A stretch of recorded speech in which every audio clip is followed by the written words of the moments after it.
বিয়ের ৫ মাসের মাথায় যখন আমার জরায়ু কেটে ফেলা হলো, তখন আমি বাঁচার অবস্থায় ছিলাম না। বাঁচার আশায় ছেড়ে দিয়েছিলাম। শ্বশুরবাড়িতে স্বামী শাশুড়ি যেন বোবা হয়ে গেছিল। তারাও বুঝতে পারছিল না কি করবে। মূলত শরীর হঠাৎ এক রোগের বাসে বাধার কারণে এত বড় সম্পদ হারাতে হয়েছিল আমাকে। দিন দিন পাগল হয়ে যাচ্ছিলাম। প্রতিটা মেয়ের স্বপ্ন থাকে নিজের বাচ্চার, সেটা যখন ভেঙে যায় তখন একটা মেয়ের ভেঙে যাওয়া স্বাভাবিক। তারপর একদিন চিন্তা করলাম, আমার জীবন নষ্ট হয়েছে। স্বামীকে এই ৫ মাসেই অনেক বেশি ভালোবাসি, ওর জীবনটা নষ্ট করতে দিব না। এই বাড়ি থেকে চলে গিয়ে ওকে মুক্ত করব।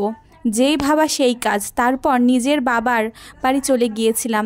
ভেবেছিলাম শ্বশুর বাড়ি থেকে বাবার বাড়ি মানুষ আমাকে বেশি সাপোর্ট করবে, কিন্তু দিন যেতে যেতে আমার ধারণা পাল্টে গেল। কারণ আমার জন্য নাকি বাবা ভাইয়ের বাইরে যে বের হতেই লজ্জা করে, তারা কাউকে মুখ দেখাতে পারে না। ভাবি বাসার মধ্যে ঝামেলা করে, মা ঠিকমতো কথা বলে না। আমার ভাবি তার সন্তানদের আমার কাছে আসতে দেয় না। কই, যখন শ্বশুরবাড়ি ছিলাম আমার শ্বশুর স্বামী একদিনও তো বলল না তাদের আমার জন্য বাইরে যেতে লজ্জা হয়। শুনেছি শাশুড়িরা খারাপ হয়, কই, সে তো একদিনও আমার সাথে খারাপ ব্যবহার করেনি। উল্টো আমি চলে আসার পর বারবার তার ছেলেকে পাঠিয়েছে আমাকে নেওয়ার জন্য। বারবার ফোন করেছে। আমিই বলেছি যে আমি তাদের জীবন নষ্ট করতে চাই না। শুক্রবার আজ স্বামীর অফিস বন্ধ। জামা কাপড় গুছিয়ে তাকে ফোন করে বললাম আমাকে নিয়ে যেতে। আমার বাসা থেকে শ্বশুরবাড়ি যেতে 40 মিনিট লাগে। সে বাইক নিয়ে 40 মিনিট আগে চলে এসেছে। মা আর বাবাকে শেষ সালাম করে চলে আসলাম। বলে এসেছি কখনো তাদের মুখও দেখতে চাই না। এ বাড়ি আসার আজকে 2 মাস। মানসিকভাবে প্রচণ্ড ভেঙে পড়েছি। শ্বশুর শাশুড়ি স্বামী সবাই একসাথে আমাকে নিয়ে বসেছে। শাশুড়ি 2 হাত ধরে বলল, তোমাকে খুব শখ করে এই ঘরের বউ করে এনেছি। সন্তান জন্ম দিলে যে মা হওয়া যায় তা কিন্তু না।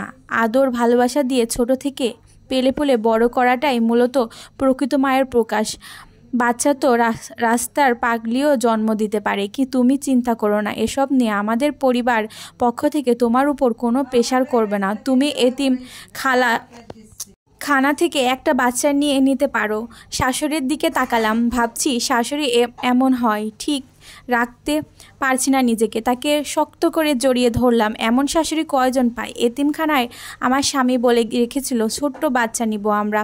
তারপর সময় এলো আমাদের সন্তান ঘরে আনার। ছোট্ট এক মেয়ে, আমাদের মেয়ে আসলো।